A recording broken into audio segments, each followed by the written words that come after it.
with other like-minded individuals. To tell us a little bit more about this village, here is Niles Hailstones. Okay, so introduce yourself, sir. My name's Niles Asheber Hailstones. And could you just tell us a bit about Acklam Village and the change that has happened between before Grenfell and after Grenfell? The change that's happened in Acklam Village is that Acklam Village is expanding. It's becoming more of a central base for the whole community. It's been a base for a portion of the community for a while. But I'd say now, you know, it's expanding.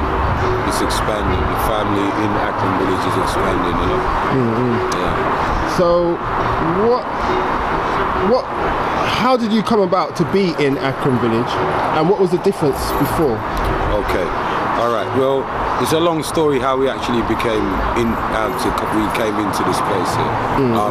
There's a long version and a short version. Do you get what I'm saying? Yeah. The long version involves a long history of this land being left to the local community, but that community not having access to it, right?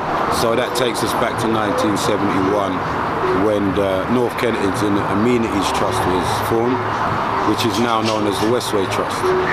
So the Westway Trust now administers this land. Since 1971, there's been a very difficult history with especially the African Caribbean community, I'd say as well, in terms of being totally disenfranchised from these 23 acres of land, because there's 23 acres that goes from up by near Royal Oak, I think, all the way down to Shepherd's Bush. So all that land underneath the Westway was left to the local community in 1971.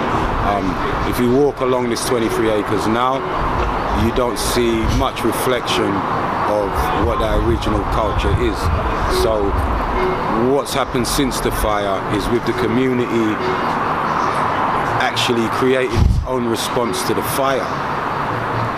This became a base for that response in terms of keeping the donations in the area, West 10, West 11, because the council were taking them out of the area, taking it to places like Greenfield, and then people like the Red Cross were intercepting as well, and also taking it out as far out as Cheshire. Yeah. Wow. So we were here.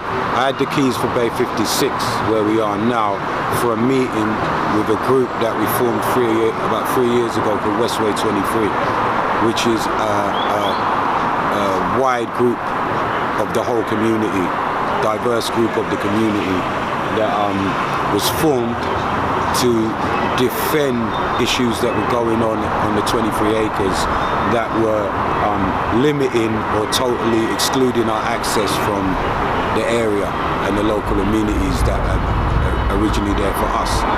So on a wide level we came together as different groups. I'm also chair of a group called One Voice Community Collective, which is an African Caribbean group, and you know, I was asked by other groups in the community to chair the group Westway 23. So we helped to bring that into being, and that is a wide selection of groups from the area. I suppose one of the most significant in terms of Grenfell would be the Grenfell Action Group and Edward Darfin. Yeah, so I'd say that you know, he was the one who actually put a blog up, I think it was 8 months before the fire, called Playing with Fire. Yeah, and he was very instrumental in actually getting the whole community aware of what the issues were, like the decamp policy and stuff like that. Yeah, where if you refuse a home, you wouldn't be offered another one. So when they move people out of the area, they'd get an offer, and if they don't take that offer, they don't need to rehouse them. So it meant that basically people would be moved out of the area. Right? So that battle in terms of getting us out of the area has been going on for a long time, and was reaching a peak already before the fire. You know, and the Grenfell Action Group and Eddie were kind of central in that whole battle that was going on at the time. So from the night of the fire, yeah, I woke up I think around 2:30 in the morning, and I looked at my phone and it said Grenfell Tower on fire. So I came out of the house, I'm on Westbourne Park Road, looked down the road and there it was, blazing, you know. So I came back in the house and told Heru I was going down the road, stay in the house, and I started walking down the road, and since that day it's just continued from there really, where I've ended up literally living here in Acklam Village, you know, keeping the spirit alive that was born out of the fire. That's the way I see it.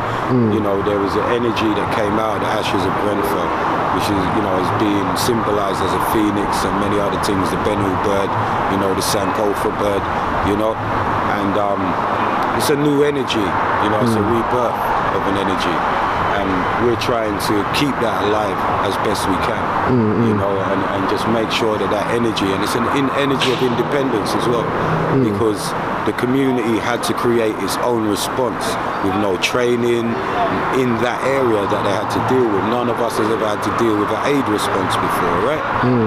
But the community came together and in reality did better than any of these aid agencies have actually done before. And I'd say that's because you had survivors dealing with survivors, right? Because the life that we live is different from the life that those in privilege live, yeah? And we've already had to learn how to be survivors before these things happen, right? So we have a slightly different approach and outlook to it, because our everyday life is based on survival in a system that oppresses us, you know?